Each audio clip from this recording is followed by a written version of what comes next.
Glória a Deus. Aleluia. Pode mais forte, meu irmão. Ele é digno de receber toda a honra, toda a glória, todo louvor, toda a majestade. Ele é digno de receber toda a atenção. Ele é digno dos nossos aplausos. Ele é digno da nossa vida no altar dele, em nome de Jesus. Aleluia. Você já deu um abraço nessa pessoa que está ao teu lado, um beijão nela? Diga ela assim: você é muito bem-vinda nesse lugar. Aleluia. Glória a Deus. Aleluia. Aleluia.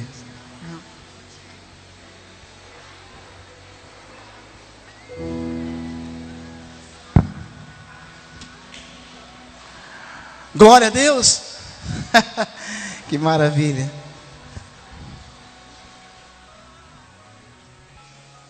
Eu recebi um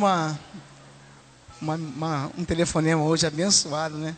Alguns minutos atrás, dizendo que nós estaremos aqui compartilhando a palavra de Deus nessa noite, amém, queridos? E a gente sempre fala assim: ah, mas eu não tenho nada preparado, né? Eu não estou preparado. Mas o Espírito Santo fala assim: toma vergonha na cara, rapaz. Você é um crente de tanto tempo, você não tem uma palavra para ministrar para o meu povo. Aí ele chama a nossa atenção, né? Ele nos converte de novo, amém? Então, já estava lendo um livro e estava falando muito a respeito do Espírito Santo. Mas Deus, ele quis falar uma coisa diferente nessa noite para eu e você. Deus sempre buscou ter intimidade com o homem, amém, queridos? Amém? Deus não fez o homem a não ser para que tivesse um relacionamento com ele. Deus fez muitas coisas maravilhosas. Nós vemos que Ele criou coisas muito lindas, poderosas. Mas Ele fez o homem exclusivamente para ter comunhão com Ele. Fez Adão. E todas as tardes Deus ia no Éden, procurava Adão para conversar, para dialogar, para bater um papo com ele, né? E assim Deus fazia todos os dias. Uma certa oportunidade, Deus foi procurar Adão dentro do jardim. E Adão havia se escondido de Deus. Mas mesmo assim Deus quis procurar Adão. Mesmo assim Deus quis procurar aquele homem que Ele fez para ter comunhão com Ele. Mesmo assim Deus quis saber por que aquele homem estava se escondendo.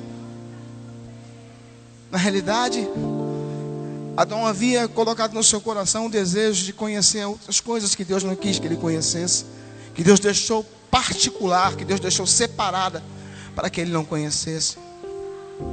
Mas a vontade e o desejo do seu coração de homem fez com que ele fosse além daquilo que Deus quis que ele fosse. Mas assim mesmo, Deus foi ali naquela tarde procurar Adão e disse: Adão, Adão, onde estás?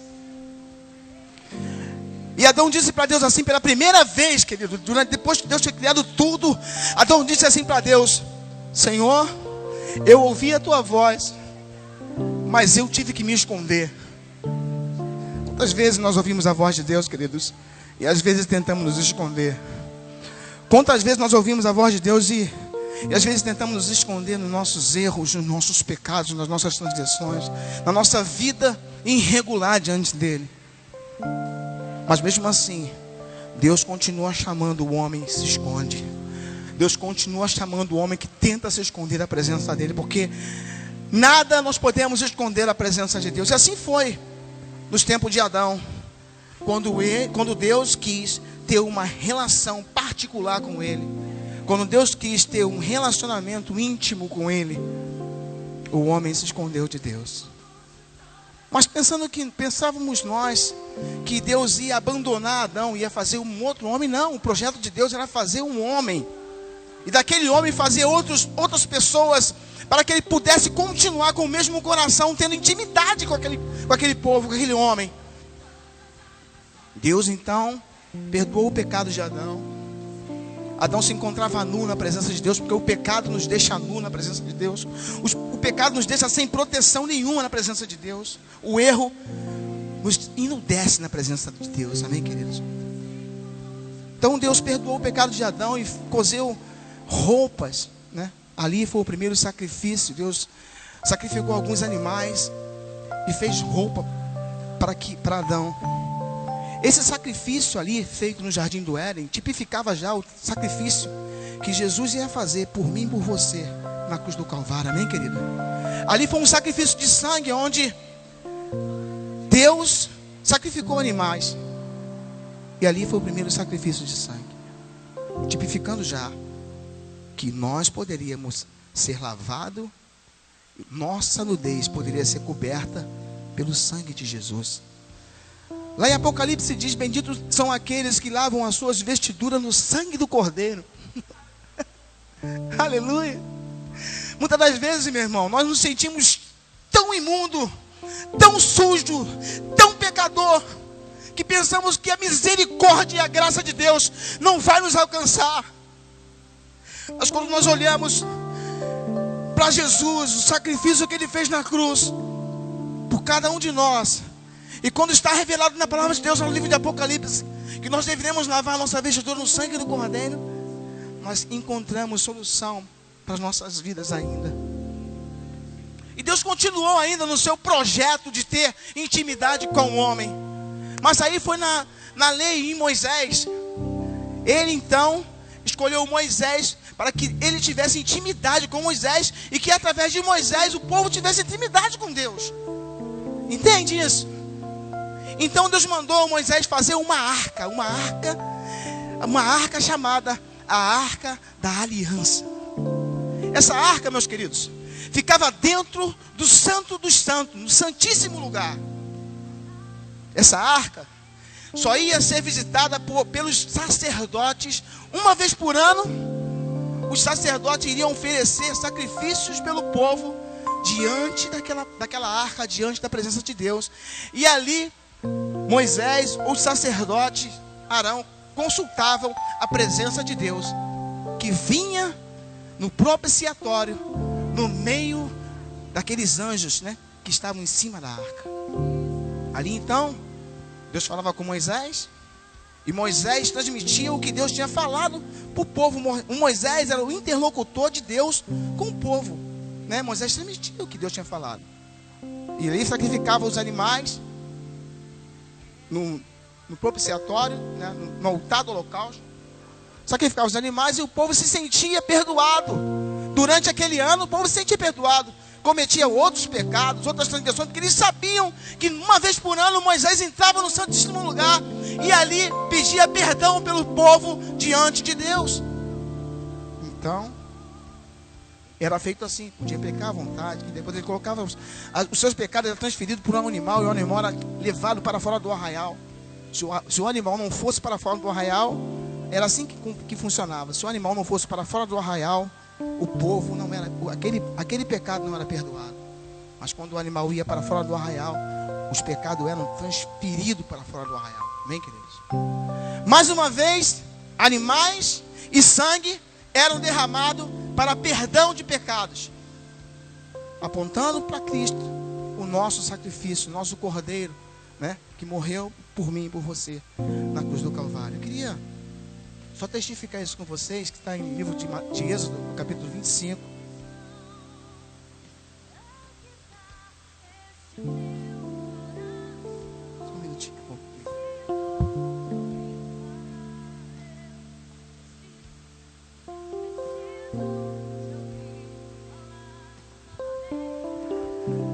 25:18 diz: também farão uma arca de madeira de citim. O seu comprimento será de 2 côvados e meio, e a sua largura de 1 côvado e meio, e de 1 côvado e meio a sua altura. Cobri-las de ouro puro por dentro e por fora, e cobrirás e farás sobre ela uma coroa de ouro ao redor. E fundirás para ela 4 argolas de ouro, e as porás nos 4 cantos dela, 2 argolas num lado dela e 2 argolas no outro lado dela. E farás varas de madeira de citim, e a cobrirás com ouro. Meterás as varas nas argolas aos lados da arca, para se levar com elas a arca. As varas estarão nas argolas da arca e não se tirarão dela. Depois porá na arca o testamento que eu te darei. A arca era um baú com cerca de 1,10 m de comprimento por 65 centímetros de largura e altura. Era o símbolo, olha só, era o símbolo da presença de Deus, o lugar onde ele se encontrava e falava com Moisés. Então, nós entendemos que Moisés, ele era uma pessoa que ia buscar a santidade pelo povo, né? Que ia se santificar pelo povo, que ia se guardar para que o povo pudesse alcançar o perdão de Deus, né? Moisés, então, era a boca de Deus falando com o povo, né? Inclusive, quando a pastora falou, Deus até me deu um tema para essa mensagem aqui, né? O tema da mensagem é assim, ó, gente: trazendo a arca de volta para casa. Pode repetir comigo? Trazendo a arca de volta para casa. Amém? Então essa arca ficava ali naquele santíssimo lugar, né? Existiam algumas regras para que o sacerdote entrasse ali. O sacerdote, ele não podia entrar no santíssimo lugar de qualquer maneira não, meu irmão. O sacerdote, para você ter ideia, o sacerdote, ele é amarrado por uma corda. Nas suas vestes tinha sino, né? Porque ninguém poderia entrar ali, só o sacerdote. Caso o sacerdote morresse ali dentro, porque a presença de Deus, quando a pessoa entrava na presença dele de qualquer maneira, meu irmão, morria de verdade. Morria de verdade. Então ele a todo tempo ia ficar fazendo movimento com o seu corpo, né? E aquele sino estava balançando. Se aquele sino parasse de balançar, meu irmão, pode puxar o sacerdote, que o sacerdote entrou em pecado no santíssimo lugar e morreu. Pode puxar ele, que já era. Era assim. E ele entrava ali para sacrificar a Deus pelo povo. Amém, queridos? Então Deus deu a Moisés a missão de construir a arca da aliança, e desta forma, né? Em Êxodo capítulo 25, como nós já lemos, né? Ele fez isso. O tabernáculo visava fornecer um lugar onde Deus pudesse habitar entre o seu povo. O tabernáculo, algumas vezes, refere-se à tenda, incluindo o lugar santo e o lugar santíssimo, os quais estão cobertos por grande bondade. A arca ficava no lugar santo, santíssimo, né? Como nós já falamos. Se nós fôssemos dividir aqui esse templo, né? Aí seria o lugar santo, aqui seria o santo dos santos, né, pastor? E aqui seria o lugar santíssimo, né? Onde só tinha acesso os sacerdotes para sacrificar diante do povo. Essa arca que estava ali no santíssimo lugar, eu entendo que era a mesma arca que Davi também transportava junto com o povo, né? Era a mesma arca que dava vitória ao povo de Israel. O povo de Israel, ele era um povo muito temido pelos outros povos, porque o povo que tinha a presença de Deus com ele. A presença de Deus, testificado pela essa arca que Moisés construiu, que já estava na mão do rei Davi, era uma arca que ia à frente da batalha do povo de Israel. Então ela era transportada por seus varais, pelos levitas, que iam à frente cantando: vitória de Deus, vitória de Israel, vitória de Deus, vitória de Israel. Eu imagino que eles iam cantando assim. Não estou só conjecturando. Obrigado, César. Conjecturando. Vitória de Deus, vitória de Israel. Você pensa que quando o povo de Israel ele ia para uma batalha, poderia ser o povo mais numeroso que tivesse na face da terra, poderia ser o rei que conquistou mais cidade. O povo de Israel, eles não iam com medo para aquela batalha, eles não iam temendo para aquela batalha, Eles não iam de forma nenhuma com medo. Sabe o que eles faziam antes, querido? Eles botavam a arca da aliança no meio e começavam a cantar hinos de vitória. Começavam a guerrear, começavam a festejar já a vitória que eles iriam alcançar no dia seguinte. Amém, queridos? Era assim. E quando o povo inimigo ouvia eles festejando, não entendendo nada. Esse povo já está festejando. Nós podemos amanhã trucidá-los aqui no campo de batalha, mas eles já estão festejando. Sabe por quê? Porque eles tinham a presença de Deus. E quando nós temos a presença de Deus na nossa vida, querido, nós podemos contar com a vitória, porque ela é certa. Quando nós temos a presença de Deus na nossa vida, nós podemos contar que vamos batalhar e vamos alcançar vitórias. Amém, queridos? Aleluia, aleluia. Porque a presença de Deus, ela nos dá a vitória, testificada pela arca da aliança. Uma vez, o exército de Israel foi derrotado. Deus contou os pecados do rei, Deus contou o pecado daquele povo e resolveu então deixar com que aquele povo fosse derrotado, né?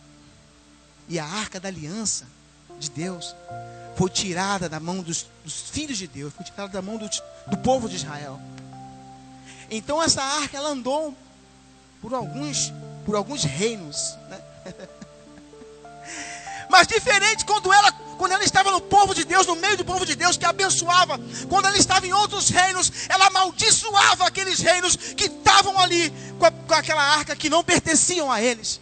Mesmo assim, queridos, são aqueles que querem se apossar das nossas bênçãos. Mesmo assim, são aqueles que querem se apossar daquilo que é nosso. Porque o que é nosso é a presença de Deus. E quem quiser tirar o que é nosso, com certeza não vai se sentir muito bem.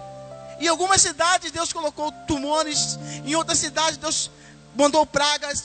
E então aqueles reis rejeitaram a arca de Deus, mandaram de volta para Jerusalém.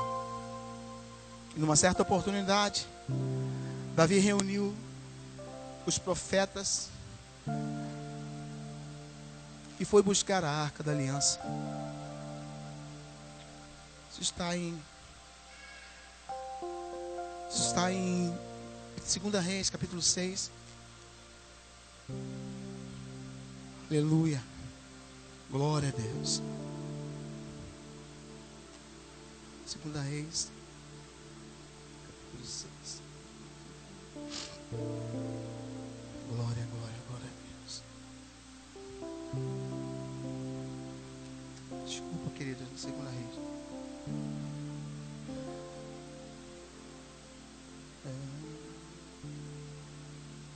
Segunda Samuel, desculpa, até anotei aqui, mas eu não. 2 Samuel, capítulo 6.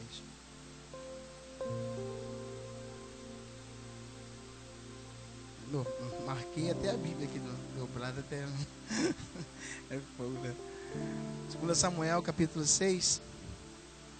Esse versículo aqui, ele é um versículo, esse capítulo aqui é um capítulo muito, que nos chama muito a atenção, de como nós devemos conduzir, transportar a presença de Deus na nossa vida. Bem, querido?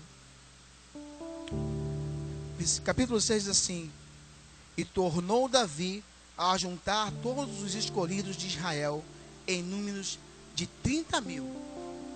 E levantou-se Davi e partiu com todo o povo que tinha consigo de Baaia, de Judá, para levarem dali para cima a arca de Deus, sobre a qual se invoca o nome do Senhor dos exércitos, que se assenta entre os querubins. Olha que referência linda, né? E puseram a arca de Deus em um carro novo. Veja bem, a levaram da casa de Abinadab, que está em Geba.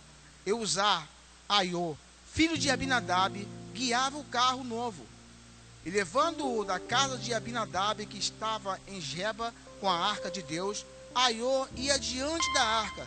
E Davi e toda a casa de Israel alegravam-se perante o Senhor, com toda sorte de instrumentos de madeira, de faia, com harpa, com saltério, e com tamborins, e com pandeiros, e com símbolos.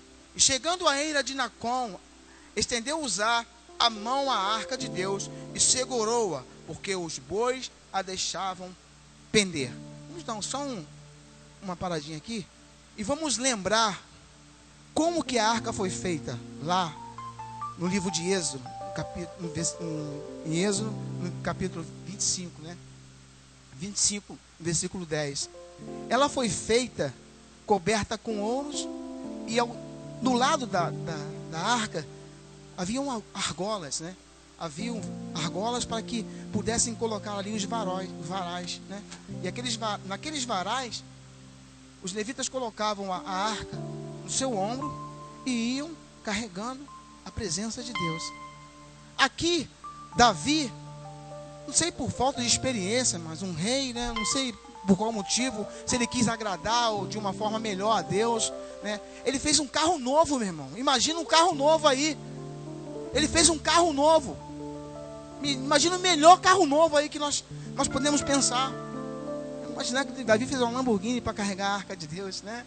Não uma Ferrari, né?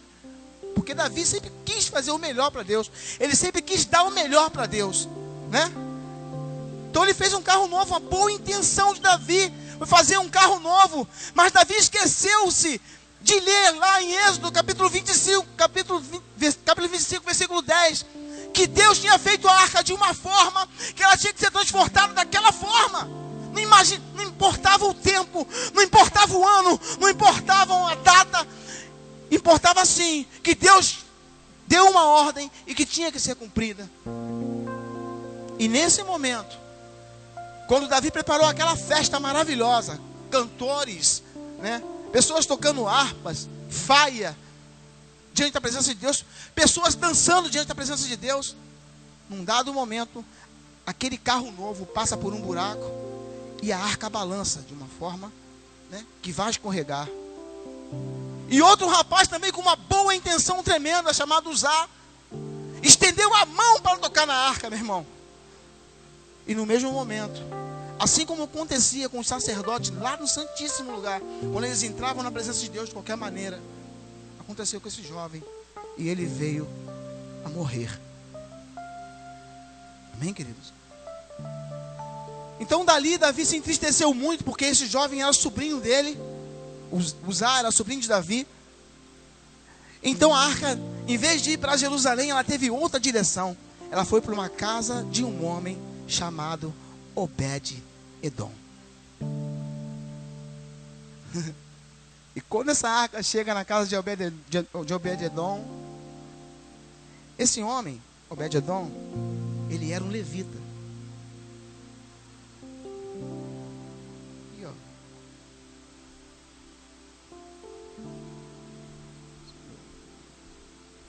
Obed-Edom era da cidade levita de Gade, irmão. Era conveniente que a arca ficasse com ele, porque era da ordem dos levitas, que cuidava as portas, cuidava a porta. Um dos deveres deles era o de cuidar a arca no tabernáculo sagrado. A sua casa é particularmente abençoada pela presença de Deus. Isso aqui, a referência está na Bíblia, aqui na Bíblia, ao pé da Bíblia aqui. Então esse homem, ele era um levita. Então estava tudo se ligando, né? Então a arca vai para a casa de Obed-Edom. E durante o tempo que a presença de Deus esteve ali na casa de Obed-Edom, aquele homem foi abençoado com toda sorte de bênçãos. Aquele homem foi carregado da bênção de Deus, foi carregado da glória de Deus, foi carregado da unção de Deus, foi carregado e transformado pela presença de Deus que estava dentro da tua casa. Aleluia. O Espírito Santo fala para mim e para você nesta noite, meu irmão. Vamos levar desse lugar a presença de Deus para nossa casa, queridos. Vamos levar desse lugar a presença de Deus para nossa casa, sabe? Vamos levar porque nós queremos ser carregados de bênção. Nós queremos ser carregados de unção. Nós queremos ser carregados da presença dEle. Nós queremos que a nossa família seja contagiada pela presença dEle. Queremos que os nossos vizinhos sejam contagiados com a presença dEle. Mas para isso, eu e você precisamos carregar a presença dEle para a nossa casa. Aleluia. Aleluia. Então ele foi assim com aquele homem. E ele foi cheio da presença de Deus. Amém, queridos? E uma outra oportunidade também está aqui no capítulo 6, no versículo... Meu óculos está tão embaçado, né? Está muito escuro aqui. Pode acender essa luz aqui, por favor, querido?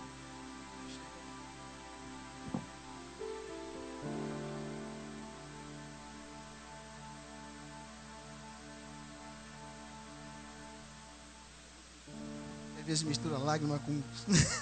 Aí faz o óculos...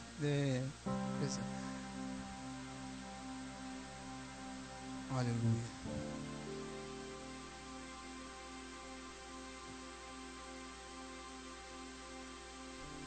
Depois então Deus resolveu de uma forma legal, né, falar com Davi e instruir Davi como ele deveria fazer esse serviço, o transporte da Arca da Aliança. Amém, querido? Então Davi voltou lá em Êxodo capítulo 25, no versículo 10, e ele recebeu ali as orientações de como deveria ser transportada a Arca da presença de Deus. Então ele fez assim, ó.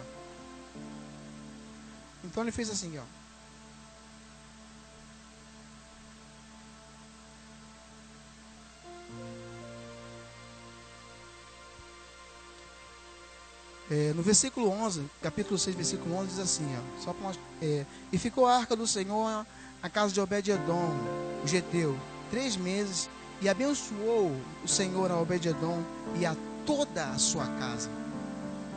Todos os parentes de Obed-edom foram abençoados, queridos. Toda a família de Obed-edom foi abençoada, toda a descendência de Obed-edom foi abençoada, porque ele carregou a presença, ele guardou a presença de Deus na casa dele durante algum tempo. Então avisaram a Davi, no versículo 12, dizendo: abençoou o Senhor a casa de Obed-edom e tudo quanto tem, por amor da arca de Deus. Foi, pois, Davi e trouxe a arca de Deus para cima da casa de Obed-edom, a cidade de Davi, com alegria. Sucedeu que, quando os levavam a arca do Senhor, tinha dado 6 passos, sacrificava a ele bois e carneiros cevados. Depois da catástrofe que tinha acontecido, né, com Uzá, Davi então se reorganizou, colocou os levitas em suas posições, e os levitas carregavam a arca assim, ó. Eles davam 6 passos. Depois que eles davam 6 passos, Davi sacrificava muito sacrifício na presença de Deus. Até chegar a Jerusalém, você imagina, meu irmão, quantos sacrifícios Davi fez na presença de Deus. Amém? E quando a Arca da Aliança estava chegando em Jerusalém, Davi saltava com todas as suas forças diante do Senhor. Estava Davi cingido de um éfode de linho. O rei Davi estava cingido de um éfode de linho na presença de Deus. Você imagina que o símbolo daquele povo, a referência daquele povo, estava despido diante daquele povo, simplesmente por causa da presença de Deus. Simplesmente porque ele dizia assim: Senhor, eu não sou digno de estar vestido com essas vestes de rei diante da tua presença.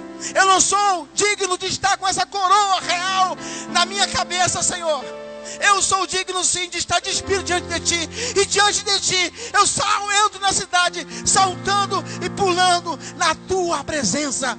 Aleluia. Muitas das vezes nós não queremos tirar nossas vestes, não queremos tirar a nossa coroa, não queremos tirar o nosso egoísmo, não queremos tirar nada para entrar na presença de Deus. Mas é necessário que nós façamos isso. É necessário que nós recusemos isso para entrar na presença de Deus, meu amado. É necessário que nós possamos fazer isso. Amém, queridos? Porque Deus não vai habitar em coração soberbo, em coração de pessoas que não deixam Ele reinar. Amém, queridos? Quantos aqui tem a presença de Deus dentro do seu coração? Aleluia. Se eu disser para você, meu irmão, que essa arca está aqui dentro de você, você acredita nisso? Acredita nisso? Sabe, meu irmão? Depois desse tempo todo, de Moisés, de Davi, Deus fez uma circuncisão em nosso coração. E Ele diz assim: olha, eu andarei e habitarei no meio deles. Eu entendo que a arca da aliança está dentro do meu coração. Eu entendo que a presença de Deus está dentro de cada um de nós aqui. Porque a intimidade que Ele buscava, Ele encontrou. Sabe por que Ele encontrou? Porque quando Ele olha para eu e você, Ele não vê mais os nossos pecados. Ele não vê mais das nossas transgressões. Quando Ele olha para eu e você, querido, Ele vê o sangue do seu Filho. Ele vê o sangue de Jesus. E por isso Ele deixa que nós venhamos a sentir a sua presença. Não é porque nós somos bonzinhos, não, querido, nada disso. Quando Deus olha para eu e você, meu irmão, Ele olha o Filho dEle. Ele olha o sacrifício do Filho dEle. Ele olha o amor do Filho dEle. Ele olha a misericórdia do Filho dEle. Ele entende que Ele fez um sacrifício que com certeza está valendo muito por nossas vidas. Esse sangue fez uma aliança. E essa aliança está dentro de nós. É a aliança que Deus buscava com o homem. É a intimidade que Deus buscava com o homem. Irmão, é a vida que Deus buscava com o homem. Quando você entra no seu quarto, você se ajoelha, você começa a orar, você começa a sentir a presença de Deus, amém, querido? Você começa a sentir a presença de Deus, você começa a chorar na presença de Deus. O Espírito Santo começa a te comover de uma forma. O povo lá de Moisés, lá de Êxodo, eles não sentiam a presença de Deus. Se eles eram perdoados, era porque Moisés colocava a sua vida por eles, para entrar, Arão, para entrar dentro do santíssimo lugar, para imolar um cordeiro, ou sei lá, uma pomba, ou sei o que era um sacrifício. Por aquele pecado, cada sacrifício, cada pecado tinha o seu sacrifício naquela época. E era impossível o homem entrar na presença de Deus. Era impossível o homem penetrar no santíssimo lugar. Era impossível o homem ter relacionamento, intimidade com Deus. Era impossível porque havia uma cortina que cercava o povo de Deus. Nós entendemos que, e vemos na palavra de Deus, que quando Jesus, Ele foi sacrificado, a palavra de Deus diz que o véu do templo se rasgou. O véu do templo se rasgou. Aí eu ficava pensando assim, poxa, mas era um véuzinho, véu de noiva, um véu de filó, um véu fino, não. Depois eu vi alguém falando, menino, não era um véuzinho fino, não. Era uma estrutura de couro, feita de couro de animal. Não era, pastor? Couro endurecido, couro de animal endurecido. O véu era feito dessa forma. E quando Jesus morreu, o véu do templo se rasgou. Daí então veio uma aliança, veio uma intimidade, veio um encontro melhor entre nós e o nosso Deus. Porque Jesus abriu o espaço, Jesus abriu o caminho, Jesus abriu o véu e falou assim, pode vir vocês, pode vir Gilson, pode vir Maria, vem pastora Ângela, vem igreja, porque eu abri o espaço para vocês entrarem dentro do santíssimo lugar, para terem intimidade com o teu Deus, face a face, com Ele falar, aleluia, oh, aleluia.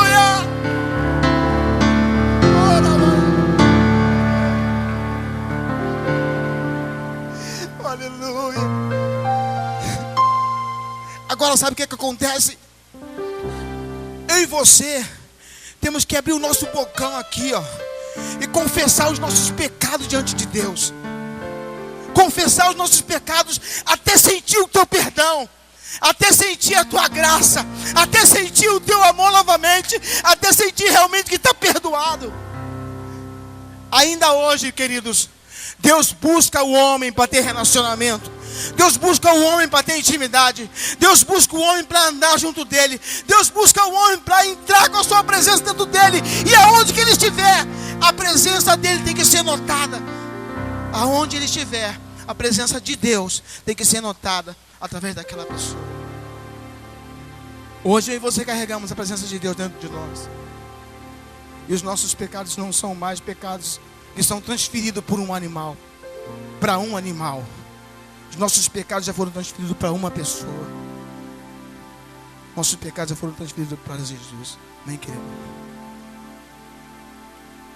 E a partir dali, eu e você temos que confessar os nossos pecados, para ter mais intimidade com Deus, para buscar mais a Deus. Amém, queridos? Vamos ficar de pé, amados. Glória a Deus. O nosso compromisso é muito maior. O nosso compromisso é muito maior do que o compromisso daquele povo lá. Sabe? Os pecados deles é transferido. O nosso são transferidos sim para Jesus. Nós temos que confessar. Amém, querido? Uma semana maravilhosa de intimidade, busca com Deus. Essa oportunidade de você estar colocando mais e mais a sua vida no altar dele, na presença dele. Aleluia.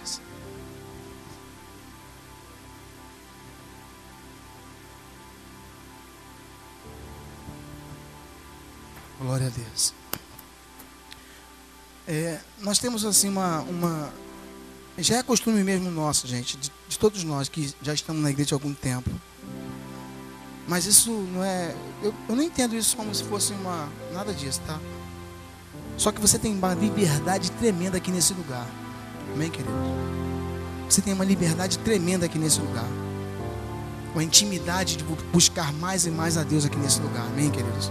Você não precisa ficar preso no que o justo está falando, muitas das vezes, do que o ministério está ministrando. Meu irmão, como nós falamos aqui, a tua intimidade é particular com Deus. Amém, queridos? Então você busca o Senhor, já que a presença dele está dentro do teu coração. Deixa esse altar aí incendiar a presença dele, queridos.